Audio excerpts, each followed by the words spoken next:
What is up, everyone? The Oscar nominations just came out today, literally like an hour ago. I watched it live on ABC, and there's a lot of surprises. There's a lot of turns that I wasn't expecting.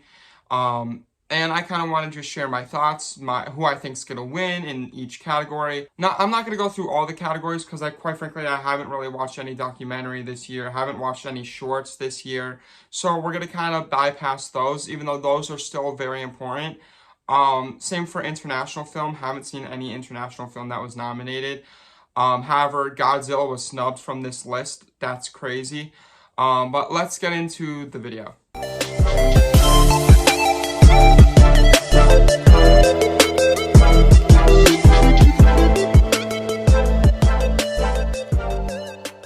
So starting off, like I said, there's quite a bit of surprises this year when it comes to nominations. I will say I think there's a bunch of surprises when it comes to like Best Actor, Best like Animated Film, Best Score. But let's get into each category, starting off with Best Actor. All right, so here are the nominees for Best Actor.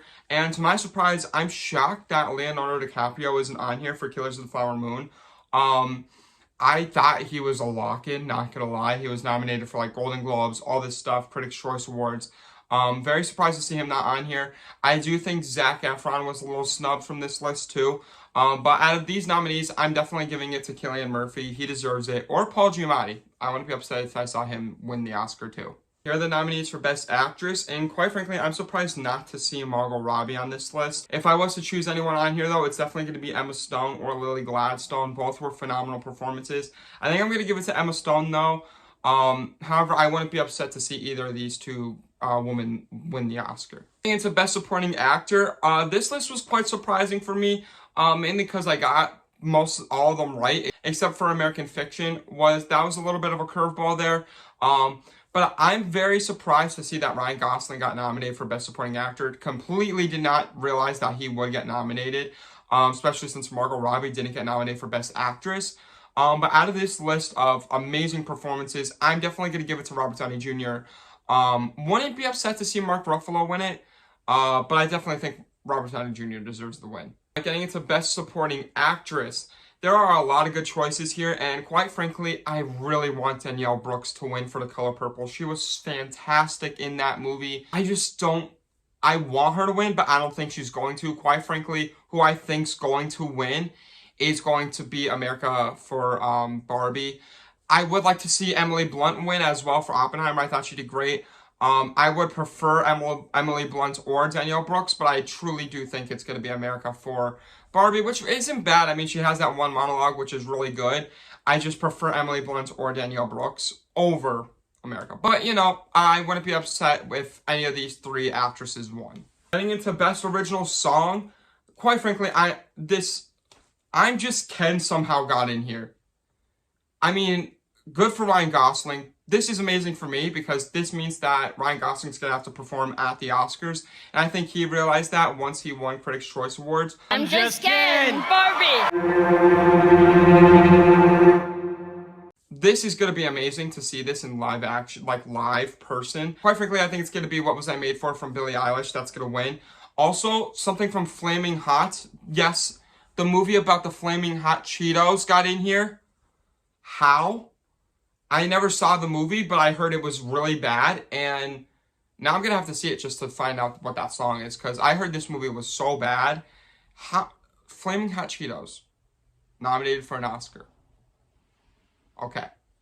Nominees for Best Sound. I think these are all good choices. I'm going to have to give it to Oppenheimer, though, because, quite frankly, that atom bomb explosion, literally, I jumped out of my seat. So, yeah, Oppenheimer. All right, now going into original score, I'm very surprised and angry not to see Spider-Man Across the Spider-Verse here. There were so many good scores and like sequences in Spider-Man Across the Spider-Verse that I was thinking that was going to win Best Original Score. But out of these choices, I'm going to give it to Oppenheimer because I listen to that on a daily. Literally, it's a daily routine at this point. However, I lost my AirPods, so I haven't been able to listen to music for the past week and a half. But I think Oppenheimer's going to win. Nominees for Adapted Screenplay, these are all great choices. However, as much as I want to give it to Oppenheimer, I'm giving it to American Fiction. American Fiction is like sweeping the Oscars this year. It's got so many nominations. And when I saw it, I really, really did enjoy it. I thought it was really good. I do think for adapted screenplay, though, it's going to be American Fiction for sure. I wouldn't be opposed if it was Oppenheimer, but I want it to be American Fiction. All right, going into animated feature film. It's a shame that Spider-Man Across the Spider-Verse only got nominated for this when it is honestly one of the best movies of the year. Unfortunately, though, I don't think it's going to win. I think it's going to be The Boy and the Heron. I haven't seen The Boy and the Heron, but from what I hear, it's really good, and I feel like critics are going to like that a lot more than Spider-Man Across the Spider-Verse. As much as I want it to be Spider-Man, I'm going to lock in with The Boy and the Heron. For production design, quite frankly, I'm a bit in disbelief that neither Beau is Afraid or Asteroid City is on this list. Neither of those movies got nominated for anything this year. That's crazy to me because I thought both of those movies had excellent acting performances and production design and score. But anyways, for production design, these are all pretty good choices. So I think I'm gonna give it to Barbie. Just Barbie Land in general, all that jazz. Just great production design sequences. So I'm gonna give it to that. However, I wouldn't be upset with Oppenheimer either. Film editing here, these are very tough choices because both Poor Things and Oppenheimer had very amazing film editing sequences. I think I'm going to give it to Oppenheimer. However, I could see Poor Things winning this as well. That's going to be like a very close on close like matchup there. It could be either one. I'm not quite sure. For best visual effects, as much as I want to give it to the creator, I love the creator from this year. I'm going to give it to Godzilla Minus One. I haven't seen Godzilla Minus One yet. I really plan on seeing it soon. But from what I see in videos, photos, he looks breathtaking. We're giving it to Godzilla Minus One. Should have been nominated for Best International Film too. Quite frankly, I'm a little bit mad that it didn't get nominated for that. But yeah. For Best Director, I'm very surprised not to see Greta Gerwig's Barbie on here. Thought that would get nominated, and I honestly thought she was going to win. But from this list, I'm going to give it to Christopher Nolan for Oppenheimer. He deserves it. Christopher Nolan is my favorite movie director of all time, and I think that he's the GOAT and deserves the Oscar. For Best Original Screenplay, I'm not quite sure what to pick for this one. I feel like it could be a bunch of these. It could be Past Lives. It could be May, December. I'm a bit curious as to why Maestro's on here, even though it's based off of real events. However, I'm going to give it to The Holdovers. I really like The Holdovers, and I need to see The Holdovers at least win something. And so I'm going to give it to Best Original Screenplay. All right, Best Costume Design. I like any of these options. I'm really vibing with Barbie.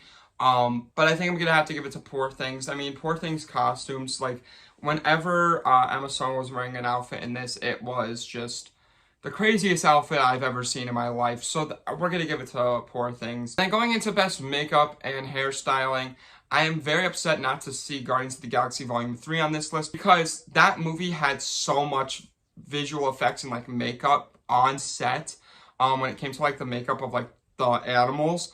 Those were all real prosthetics. I'm very surprised not to see that on here. But again, I'm going to have to I'm going to give it to Maestro or Poor Things.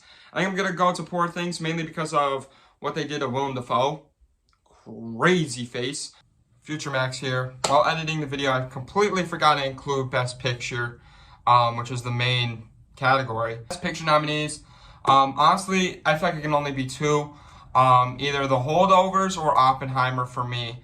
And I'm going to give it to Oppenheimer, but if The Holdovers won too, I wouldn't be upset. So yeah, those are my picks for the Oscars for 2024. A little bit shocked that some movies weren't nominated, such as like Wonka or anything from like Air.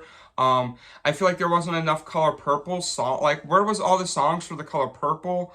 No songs for like Wonka. That's crazy to me. But I will say I think this year is very competitive when it comes to each category. There is definitely at least two picks for me that I think it could go either way. I'm going to have to put in my final locks right before the Oscars. Because honestly, I could feel like it goes either direction with every category. But yeah, that's who I think is going to win the Oscars for each category. My biggest surprises and disappointments. Thank you so much for watching today's video. If you liked it, make sure you like it. If you really liked it, make sure you subscribe. Make sure you have a great day, have a great week, have a great life. Make sure you guys stay hydrated out there. Without further ado, Disney out. Peace.